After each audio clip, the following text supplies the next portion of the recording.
140 కోట్ల మంది మనసుల్లో ఉండే ఒకే ఒక కోరిక. ఆ కోరిక ఇంతాక నిజమైంది.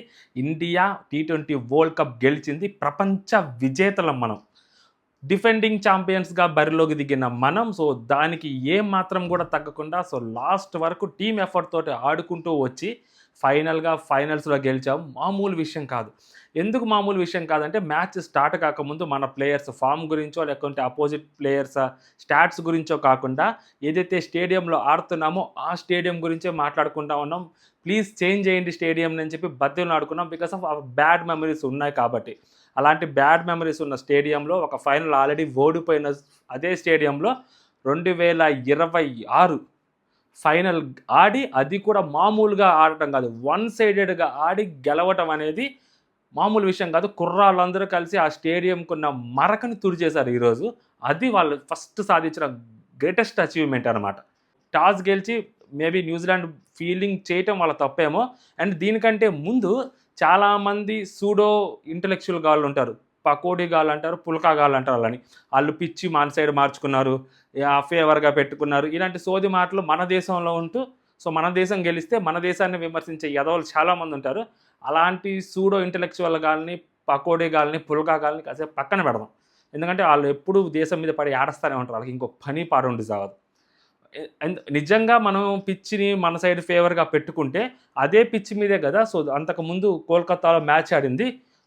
సెమీఫైనల్ బుమ్రా బాలు ఏసి బతికిచ్చాడు మ్యాచ్‌ని. లేకుంటే ఏమయ్యేవాళ్ళమా? మన ఇంట్లో కూర్చునే వాళ్ళం, న్యూజిలాండ్, ఇంగ్లాండ్ గెలిచేది.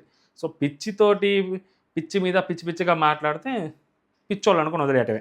నెక్స్ట్ మ్యాచ్ అబ్బా! బ్యాటింగ్ దిగినప్పుడు ఏదైతే అభిషేక్ శర్మ ఫెయిల్ అవుతూనే ఉన్నాడని చెప్పి మాజీ ప్లేయర్స్ దగ్గర నుంచి కూడా విమర్శలు ఎదుర్కొంటుంటే అలాంటి ప్లేయర్ మీద నమ్మకం పెట్టుకున్నాడు. ఫస్ట్ ఆఫ్ ఆల్ గౌతమ్ గంభీర్‌ని మెచ్చుకోవాలి. ఎందుకంటే అతను చేసిన మార్పులు యాజ్ ఎ హెడ్ కోచ్‌గా మామూలు విషయం కాదు. అభిషేక్ శర్మని అలాగే ఆడిస్తా వచ్చాడు. అభిషేక్ శర్మ మీద నమ్మకం పెట్టుకున్నాడు.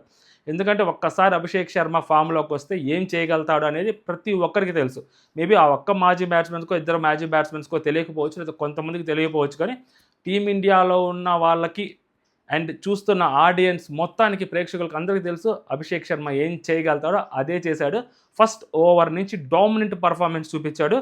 20 బాల్‌ల్లోనూ 50 రన్స్ కొట్టి అవుట్ అయ్యాడు. అంత రేంజ్ పర్ఫార్మెన్స్. అండ్ నెక్స్ట్ వచ్చేసరికి ఇంకా చెప్పాల్సిన అవసరం లేదు.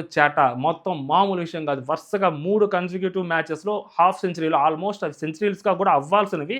బట్ తను మొన్న ప్రెస్ కాన్ఫరెన్స్‌లోనే చాలా క్లియర్‌గా చెప్పాడు. నేనెప్పుడు మైల్ స్టోన్ కోసం ఆడను, ఇండియా కోసం, టీమ్ కోసం ఆడతానని చెప్పాడు. అదే ఈరోజు కూడా చేశాడు. 89 అన్నప్పుడు కూడా అదే కాన్ఫిడెన్స్ తోటి అలాగే 6 స్కోర్ చేయాలి, ఫాస్ట్‌గా రన్స్ స్కోర్ చేయాలన్న థాట్‌లోనే ఆడాడు తప్పితే స్లోగా సింగిల్ టు సింగిల్ తీసుకుందాం, సెంచరీ కొడదాం అన్న థాట్‌లో ఎక్కడ ఆడలేదు. బట్ అది సూపర్ క్యాచ్ పట్టాడు కాబట్టి అది కూడా 89 సేమ్ లాస్ట్ టైం ఏదైతే స్కోర్ చేశాడో సేమ్ అదే స్కోర్ దగ్గర మళ్ళీ ఇది ఏ ఐపీఎల్‌లో అయినా కానీ this is the highest, A T20 ఫైనల్‌లో అయినా కానీ this is the highest score 89. Sanju Samson ఒకప్పుడు సెలెక్టర్లు ఏ ఉద్దేశంతో పక్కన పెట్టారో తెలియదు కానీ even though Indian captain Suryakumar Yadav కూడా ఏంటి సంజుని ఆడిపించాలా, ఎవరిని, అభిషేక్ శర్మని తీసేసా, రింకుని తీసేసా అన్న సూర్యకుమార్ యాదవ్ కూడా తను అర్థం చేసుకున్నాడు ఎంత క్యాపబిలిటీ ఉంటుంది సంజు శాంసన్లో అని చెప్పి. నెక్స్ట్ లెవెల్ నాకాడు. దాని తర్వాత ఇషాన్ కిషన్ వచ్చాడు. Ishan Kishan as a keeper batsmen Ishan Kishan ఈరోజు ఫీల్డర్గా 3 క్యాచ్లు పట్టాడు. మామూలు క్యాచ్లు కాదు, నెక్స్ట్ లెవెల్ క్యాచ్లు పెట్టాడు. అంటే ఫీల్డింగ్లో కూడా టీమిండియా ఎక్కడ తప్పు చేయకుండా అన్ని ఎఫర్ట్స్ని ఆ బార్ని సెట్ చేశారనమాట. ఎక్కడ బిలో ద బార్ ఎక్కడ గేమ్ ఆడలేదు. ఆ కాన్ఫిడెన్స్ని బ్యాటింగ్ దగ్గర నుంచి, ఫీల్డింగ్ దగ్గర నుంచి, బౌలింగ్ వరకు, లాస్ట్ వికెట్ పడే వరకు సూపర్. అంతే, మామూలు విషయం కాదు. అండ్ ఎంత తక్కువ మాట్లాడుకున్నా కూడా ఖచ్చితంగా మాట్లాడుకోవాలి శివం దూబే పర్ఫార్మెన్స్. లాస్ట్ ఓవర్లో 20 రన్స్ కొట్టాడు. శివ తాండవం అసలు. 230 దాకా వెళ్ళదా అన్న స్కోర్ని 255కి తీసుకెళ్ళాడంటే అది బికాస్ ఆఫ్ శివం దూబే అనమాట. లాస్ట్లో వచ్చి సిక్సర్ల దూబే అంటాం. ఆ సిక్సర్ల దూబేకి న్యాయం చేశాడనమాట. మామూలు కదా, ఒక 3 సిక్స్లు కొట్టి న్యాయం చేసి పెట్టాడు. దాని తర్వాత ఆబ్వియస్లీ ఎంతో భయం ఉంటుంది. ఎందుకంటే లాస్ట్ మ్యాచ్లో చూసాము 240 కొట్టినా 50 కొట్టినా కూడా జస్ట్ మిస్, క్లోజ్గా వచ్చి ఓడిపోయాం ఇంగ్లాండ్ మీద. అలాంటిది బ్యాట్ మీదకి బాల్ ఈజీగా వస్తుంది, క్లియర్గా ఎక్కడ పిచ్చి మీద ఆ బౌన్స్ కానీ లేకుంటే బౌలర్‌కి ఆ గ్రిప్ గానీ దొరకని టైంలో ఎంత మాట్లాడుకున్నా గానీ ఇంకొంచెం తక్కువగా మాట్లాడుకున్నామేమో అని అనిపిస్తది. డెఫినెట్‌లీ అంటే ఇండియాలో ఫాస్ట్ బౌలర్స్‌ని ప్రొడ్యూస్ చేయడం చాలా తక్కువ. అలాంటిది సో మొత్తం ప్రపంచం మొత్తం మీద ద ఫాస్టెస్ట్ బౌలర్ అది మన దగ్గర ఉండటము.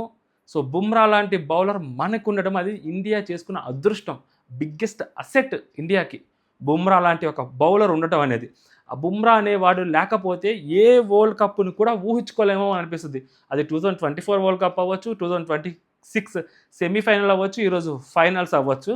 బుమ్రా లేకపోతే ఏంట్రా పరిస్థితి అనేది ఖచ్చితంగా ఉంటది. ఇండియా ఏదైతే సాధించాలి అని అనుకుందో దట్టు మన కంట్రీలో మనం హోస్ట్ చేస్తూ మనమే గెలవడం అనేది మామూలు విషయం కాదు. ఇప్పటివరకు ఏ కంట్రీ కూడా అలా చేయలేదు. ఏ వరల్డ్ కప్‌లో కూడా. అండ్ వరుసగా 2 వరల్డ్ కప్పులు, టీ20 వరల్డ్ కప్పులు ఏ టీం కూడా గెలవలేదు. అది కూడా మనమే గెలిచాము. 3 వరల్డ్ కప్పులు ఏ టీంకి కూడా లేవు. టీ20 వరల్డ్ కప్ మనకే ఉన్నాయి. సో ఇన్ని సాధించాం ఒక వరల్డ్ కప్ తోటి. అండ్ సూర్యకుమార్ యాదవ్ మామూలు విషయం కాదు. ఖచ్చితంగా ఈ మ్యాచ్‌లో ఎస్పెషల్లీ చెప్పుకోవాల్సిన పేరు. ఎందుకంటే బ్యాటింగ్‌లో ఈరోజు మేబీ ఫెయిల్ అయ్యి ఉండొచ్చేమో కానీ యాజ్ ఎ కెప్టెన్‌గా సో టీమ్‌ని కోఆర్డినేట్ చేసిన తీరు అవ్వచ్చు.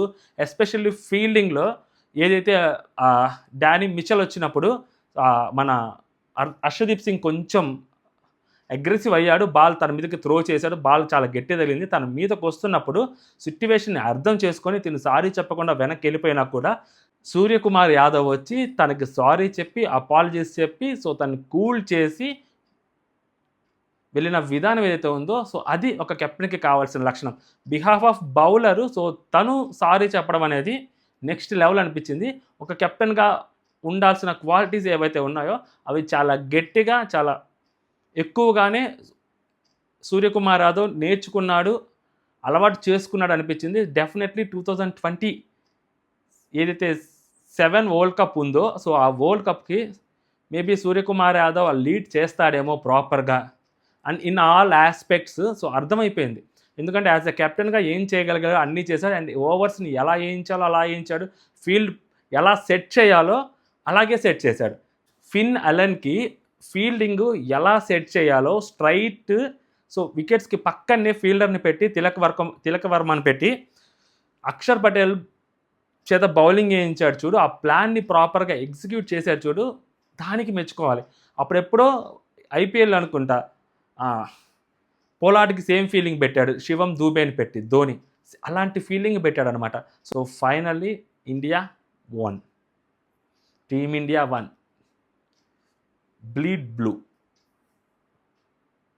So once again congratulations to team India. ఎందుకంటే కుర్రాళ్ళు ఆడతారు అనుకున్నాం కానీ ఇంత డామినెంట్ పర్ఫార్మెన్స్ చేస్తారని అసలు ఎక్స్పెక్ట్ చేయలేదు.